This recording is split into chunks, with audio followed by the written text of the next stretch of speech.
English audio on Chabad.org. This class is presented by Rabbi Yossi Schusterman, Rabbi at Chabad of Beverly Hills, California. Yes, we were discussing about the concept of Eina Miskaven, Psikresha, and the way a Psikresha by a Goy is mutter. Those are the things we discussed yesterday. There's another category on Shabbos, which is called Malacha Shenetzricha L'Gufa.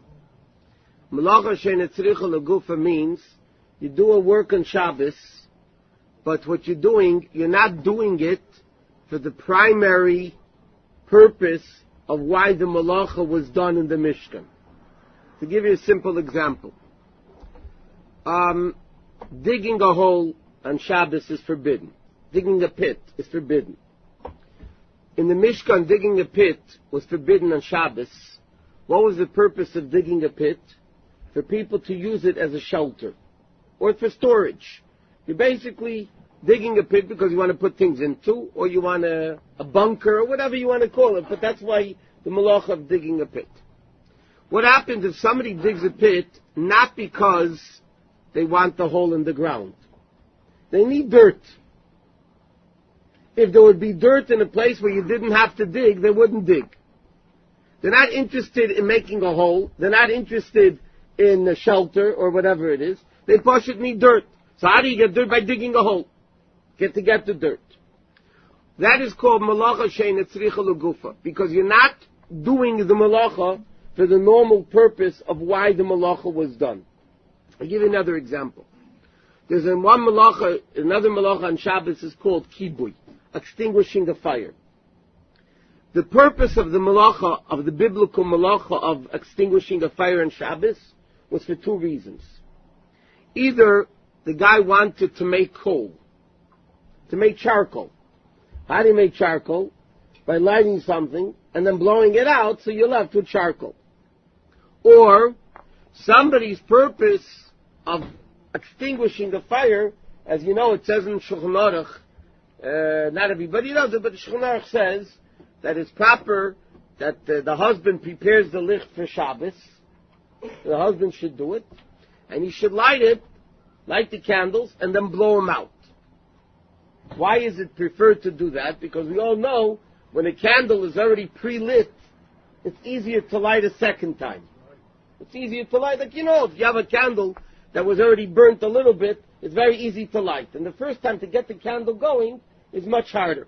So Shulchan Aruch said, what? Let's put on Shulchan Aruch here. Shulchan Aruch says, that's the minute, by the way, to do it. The husband should do it because he helps in the wife in the candlelight. So another reason why people light candles and extinguish them is to make the wick easier to light. So basically extinguishing a fire in the real sense of the malacha was done for two purposes. Either for the charcoal or to make it easier to light again. That would be the real malacha of extinguishing a fire. What happens if somebody extinguishes a fire because people want to sleep? And no, it's too much light. You want to get rid of the candle. You want to get rid of the fire. So you blow out the candle in the room. Your intention is not to make it easier to light again. Your intention is not for the charcoal. You're doing it for a completely different reason than the original malacha was done.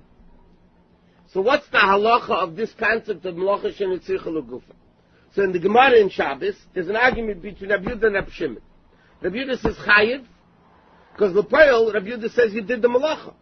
You did the complete malacha. Who cares if you're doing it for a different reason than the primary reason? But you're still doing the malacha of extinguishing. Rabbi Shimon holds it's only rabbinically forbidden.